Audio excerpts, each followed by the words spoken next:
Yo, what's good, guys? This your boy TaDarius Cosby. With the one and only Marcherie IG Savage, and we chopping it up, man. Yes, sir. We out here, man. I'm the founder and creative director of Visioné. So I'm sitting here with Marcherie today, going over this ebook. So, what made you want to start this ebook? Man, to be completely honest, it's an ebook about logos, and a lot of people contact me, about branding and different marketing materials. Right. And they usually start out with, or I'll ask, can you send me your logo for this material, for this graphic, or for whatever? And I don't have a PNG with a transparent background, or I don't have a real logo. I just made something with a template or whatever. I need a new logo. I need a logo, Marshall. I need a logo. So that's basically what inspired me to write that. Okay, I got you. So, what are all the steps that you think about when you're making a logo for somebody? Well, to be completely honest, my goal is to figure out, what does this logo mean to them? Right. What does it represent for them? What type of theme do they need it to be? What type of vibe is it giving off? What colors need to be involved? Where will this logo be? What type of business do you have? What type of identity are we creating? Because this is basically, to me, a mascot that we're creating that represents this person and their brand. Right. So I want to ask you, what did you think about when you made your logo? To be honest with you, I don't even really have an official logo for my brand. I just kind of, the name of Vision itself is the logo. Mm-hmm. So to me, I really didn't have an official logo for real. It's just kind of it was just the name itself, the brand and whole as itself is the logo. I got you. What would you say is the theme and the vibe of your brand other than pop culture? I think I it.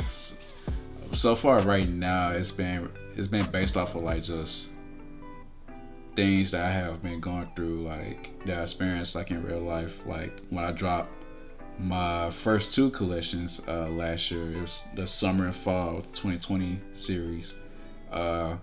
It's still a build up to it. It's still a story behind it, but the first two drops was about my love life. So just dealing with just going through experiences, past relationships and current ones, just just rough times and the good memories and stuff that I experienced being in relationships, stuff like that. So I created my collections based off of my experiences and those memories and stuff like that. And I'm still telling the story now. It's not the series is not really done. I still have two more collections before the whole story is completely finished. Okay. To be completely honest, I don't think your story is going to ever be completely finished, because if you're making creations based off of life, the more you experience, I think the more you'll create. Right. You know what I'm saying? And whatever vibe that gives off, kind of like a music artist. You know what I'm saying? When they're happy or sad, they release an album to match that vibe or whatever. Right. It's crazy that you say that, because when I get in my mode of designing, I treat my collections like an album. I take, when I drop my first two collections, I took time off. Well, I'm taking time off, but I'm still currently working on my next collection. But I kind of went back in the shadows and just getting back in my zone to create a new body of work. You feel me? I got you. I feel you. So who would you say is your targeted audience? And when I say targeted audience, I want you to kind of narrow it down to in a 10-year, 30 to 20, or 20 to 30, or 40 to 50, or I'd probably say maybe the 20 to 30. 20 to 30. Yeah. What made you choose that audience? I feel with my brand, I feel a lot of people around the 20, 30, 18 year age, I feel they can relate more to the brand, because a lot of people around that age just they're a little bit more open minded, opposed to some people may not really care about why why I designed this or why I designed this like that. But I feel in that age bracket, a lot of people are more optimistic. They're a lot more open minded, in that age bracket of people. I got you. Yeah. I asked that because when I'm asking somebody about a logo, that's one of the questions that I ask. Is like, how old are they? Where are they located? You know, what type of things in life do they value? Right. How much money do they make annually? Right. That's going to depend on how much you can charge this shirt for. You know what I'm saying? Right. Where do they shop? You know, do you need to be putting your shirt in PacSun, or do you need to be putting it in Walmart, or do you need to be putting it in a Van store if they're skaters? Like, what you know, just asking a bunch of questions that identify who you're trying to get this shirt to, who you're trying to get these clothes to. So that's why I asked about the targeted audience, and we spoke a little bit about your theme, and I definitely like that. But if you had to choose some colors that represent your brand, like consistently, you know, kind of how Walmart has this blue, you know, when you think of Walmart, you think of the blue. Or if you think of you think of Netflix, you think of red. Right. You know what I'm saying? So right. what color do you think of when you think of Vision? I think of... And it can be multiple, because, you know, brands have about 3 to 4 colors. Yeah. I think I would say blue. Blue is my favorite color. I definitely say like purple, cream, like maybe like a fuchsia. Fuchsia. Yeah, fuchsia. And what feeling does that fuchsia make you feel? It's just like it's kind of like a bright but more calm, subtle like vibe. I got you. What about that blue? Blue is just like peace. Yeah. Peace. I got you. Purple, I'd say it just represents like just I know, like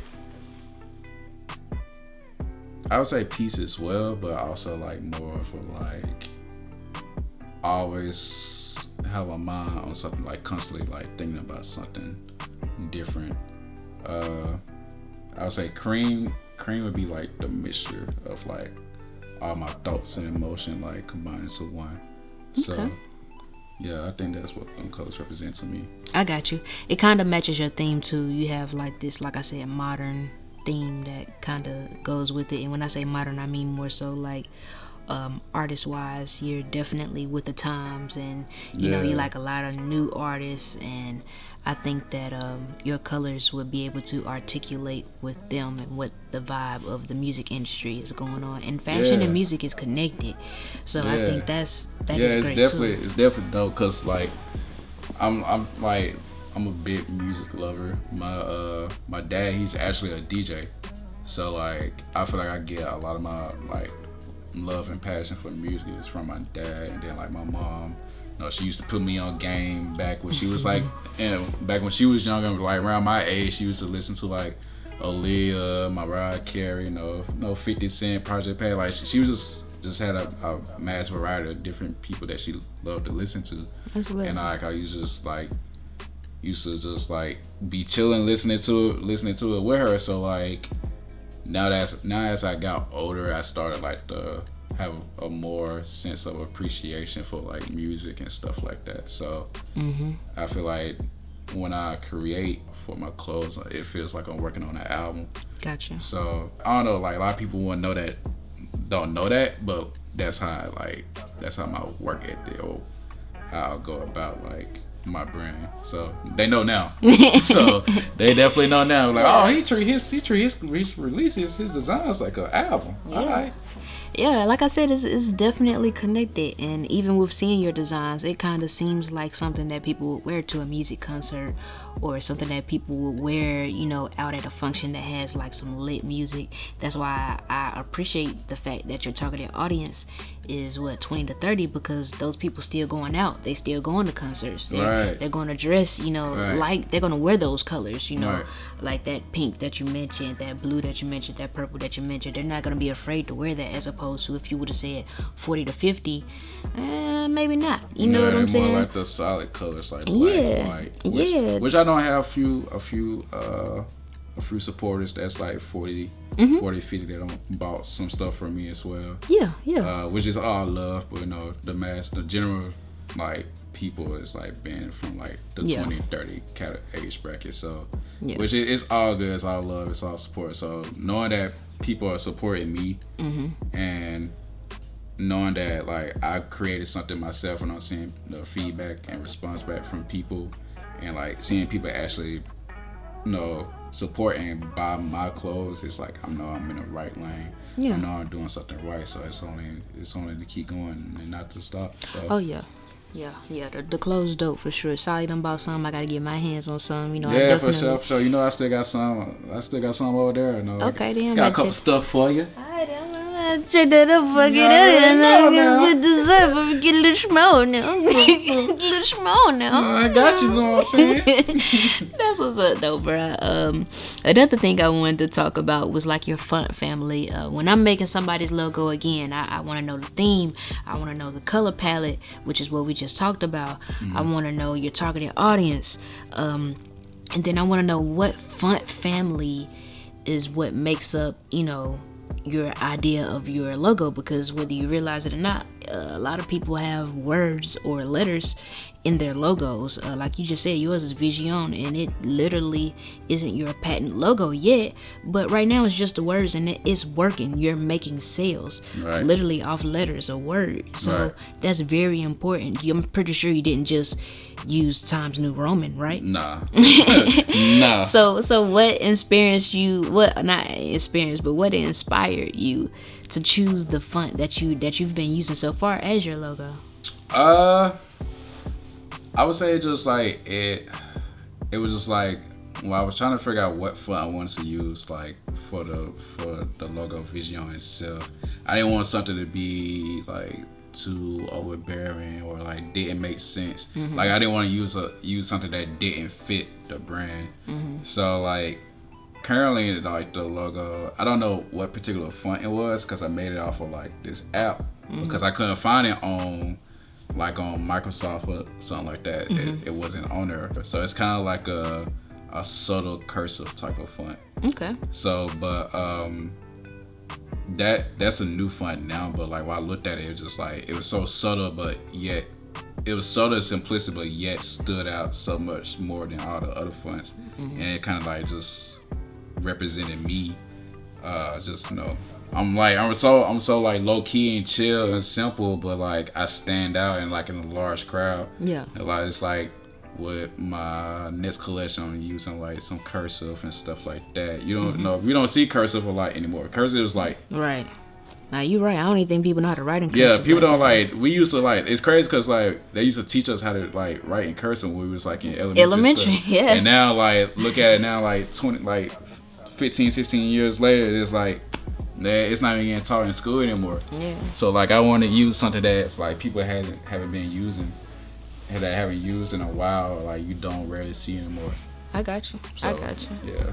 I got you. So you think you're gonna stick with the font that you got now, or you think you're gonna actually do some rebranding? I know you said the first logo with the first font that you used originally you didn't like, and that's okay. Yeah. Because I think the main point of starting a business is to start. You know what I'm saying? Nothing's 100% gonna be exactly how it started. Things evolve, and even once you get, even once you contact me and we get your logo, we get your brand kit, in 6 to 7 years, it's still supposed to evolve. You know what I'm saying? Like you see logos and businesses evolve, and in about 6 to 7 years they evolve. Just with the times, you got to stay with the times. Yeah. And they usually don't go off the mark too much. So do you think that you're gonna, are you think you're gonna update your logo at any point? And if you do you think you're gonna do something drastically different, or will it remain similar or the same? So I would say definitely see like an updated like logo version. It won't be drastic. It would still have the same feel to it, still be subtle, but yet it stands out. I got you. Will it be like just a word mark, or will it be a combination of a word mark and like a icon or a brand mark? And when I say that, I mean, how can I describe it? Think about Cadillac. They have a Cadillac emblem. So when you see that emblem, that represents Cadillac in itself. And then they also have it spelled out, Cadillac. So either way, it's Cadillac. Do you think you're going to have an icon like that emblem to represent Vision, or do you think you're just going to have the word itself?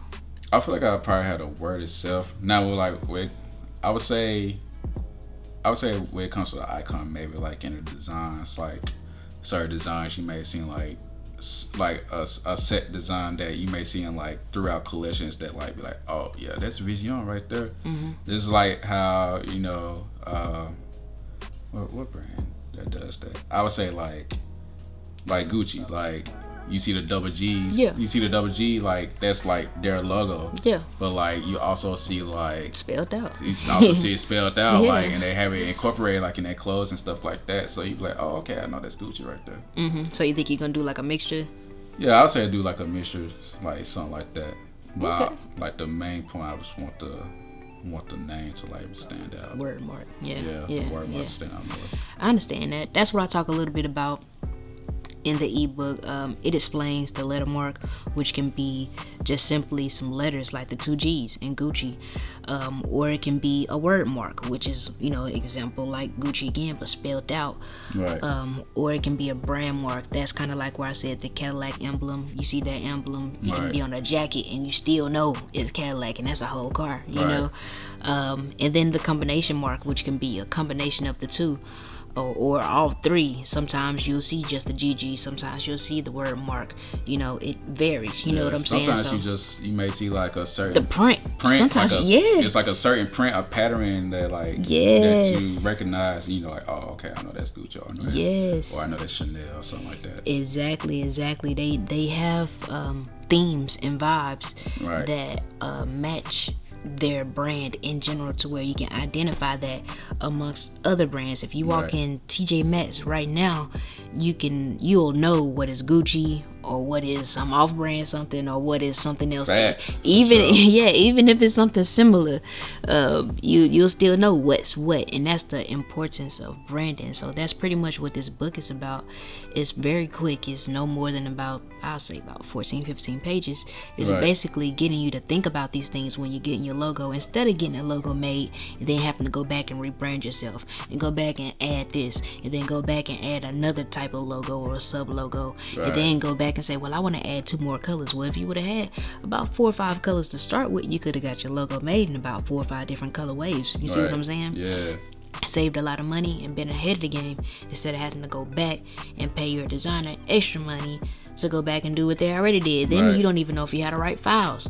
So in addition to that, at the very end, I talk a little bit about each file format very briefly, just so that you make sure that when you're paying these people, whether they're in person, on Fiverr, online, wherever, when you're getting your logo made, you want to make sure that you're getting it in certain formats. And yeah, they may charge extra for certain formats, but it definitely benefits. So if you say you buy the Adobe Illustrator or Photoshop file, you can later go back and send that to another designer and they can alter it.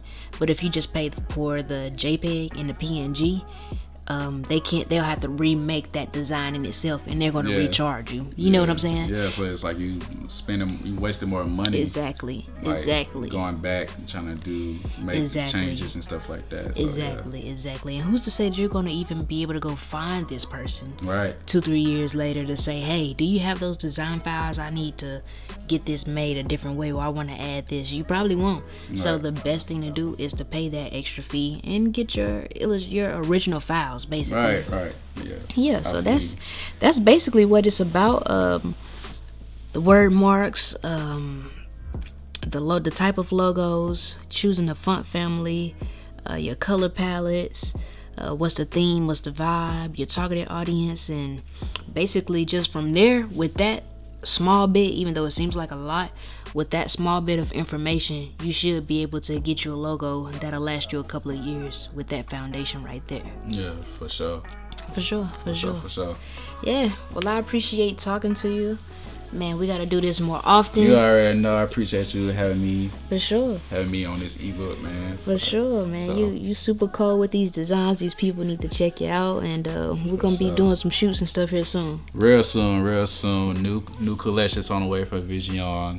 I definitely got some new projects underway with my creative agency called Arcade. Ooh. So definitely gonna be dropping some heat in the summertime. Ooh. So is it a Hot Boy Summer tea? Yeah, it's a Hot Boy song. Oh my gosh. So breaking news. Yeah. Breaking news. Breaking news. Breaking news. News Channel 9. But yeah, it's definitely a lot of you guys will be seeing a lot of more creative stuff from me, and not just me. You already know you're gonna be seeing a lot more dope creative stuff from the Cuzzo, Marcherie IG. Hey, you already know it. You stay already tuned. know it. For sure. Anyway.